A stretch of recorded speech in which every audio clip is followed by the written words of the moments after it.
Welcome to My Opinion here on My Opinion TV. Don't forget to like, share, subscribe, click the notification bell so as soon as a video is released, you'll be one of the first to be notified. And this morning we want to talk about Montego Bay again because Montego Bay is really the hot spot in Jamaica at this time, and based on what we are seeing in Montego Bay, I mean, the security forces, the Minister of National Security has to do something drastically to curb the crime and the killing that's taking place in Montego Bay. But it's not about killing yet this morning. It's another gun find in Montego Bay, and it's at the wharf again. Last week, 19 firearms and hundreds of rounds of ammunition were found in a barrel at the wharf located at Freeport in Montego Bay. Now, there's another find, this time where 5 guns were found, including rifles and handgun, were found in a shipment yesterday, and around 1,000 rounds of ammunition were also found. So 5 guns found, with included in those 5 is 3 assaulted rifles and 2 handguns. So the police has come up with another fine. My only problem is when we make these fines, we are not hearing who are the perpetrators behind these. We are not finding the persons who these shipment is headed to, and we are not finding the persons who these shipments are coming from. So clearly, the Jamaica Constabulary Force has to do something because these shipment continues to come to the island, and we are talking about the ones that are found. What about the ones that are not found? Right? But we have to find a way to track where the shipment is coming from and who it is going to. Sting operation must be set up. We can't afford for the shipment to come in the island and the police just nabbed it and that's end of the story.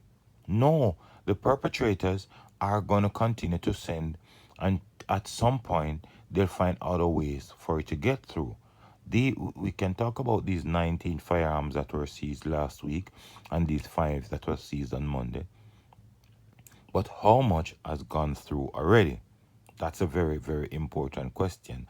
And it makes no sense to having these fines without finding the perpetrators, working with intelligence, set up a sting operation that whosoever come and collect these shipment will be nabbed. But it's a big waste when this you when the shipment comes, you just find the shipment and that's it. No, we have to do something different, find ways different to nab the perpetrator, set up sting operation, set up CCT camera, find a way when the person collected to follow them and see where they're going and nab all the perpetrators behind these because we see what guns have been doing to our country so far. And as we are on that point, we want to talk about also over the last 72 hours. Listen to this carefully. Over the last 72 hours, 25 Jamaicans were murdered.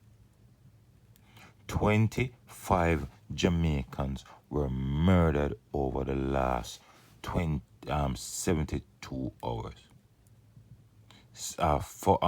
On Saturday, a 43-year-old taxi operator, Sebastian Reed, was killed in downtown Montego Bay on his way towards Salt Spring. He was ambushed and killed.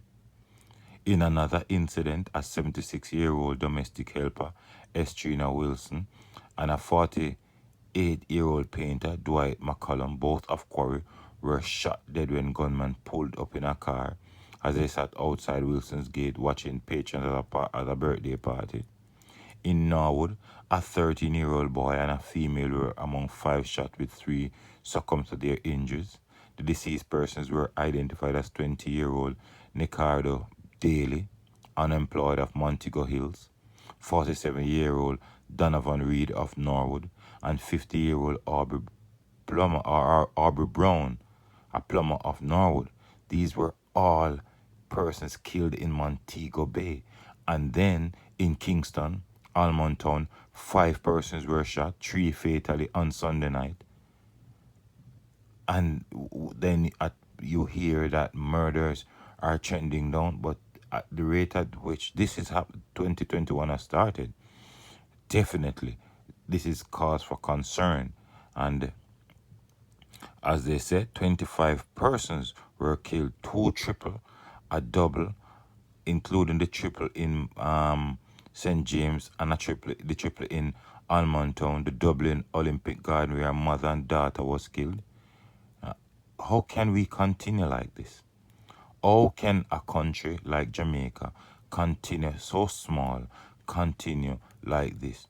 Persons are calling for SOEs to be reinforced, but at the end of the day, we have to find ways and means to get these guns off the street, get these criminals off the street, because no matter how much curfew you put up, these criminals just wait until the soldiers and the police leave the area. They carry out their acts.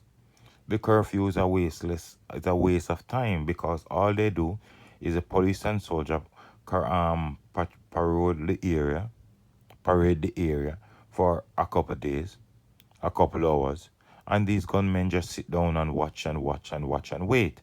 As soon as the security forces take away themselves, then they will attack, right?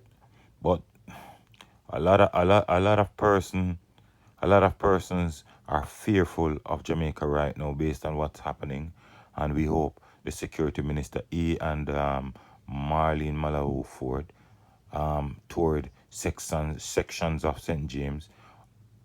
Some of the killings have been taking place in both MP's constituency. Dr. Chang should be one more on the ball because he's a security minister, and he should be able to put a stop to a lot of things happening in his constituency based on his portfolio. But the government is still appealing the 2020 Supreme Court decision citing constitutional breaches in the state of emergency. So I guess they are trying to wait on that to see what will come out of their appeal and maybe reinstate or adjust the state of emergency. But at this point, waiting on that seems like it's eternity. People's lives have been lost, families are grieving. Yet the war continues, especially in Montego Bay. And what bothers me mainly about Jamaica is like, if Montego Bay is hot, everywhere else wants to be hot. Everybody else gets in the news. But that's just my opinion. That's my piece. Nevertheless, my people, try to be safe as you go about your life in this land we love, Jamaica land we love. But apart from the police, the security forces, we as citizens have to find a way to take back our country, give police the information or give someone who you trust the information so that we can have the crime situation remedied as soon as possible. But let me know what you think in the comment section. Don't forget to like, share, subscribe, click the notification bell so as soon as the video is released, you'll be one of the first to be notified. Until next time, be safe. Look out for the children. Look out for a family member. Look out for a loved one. And remember, keep it locked on My Opinion TV.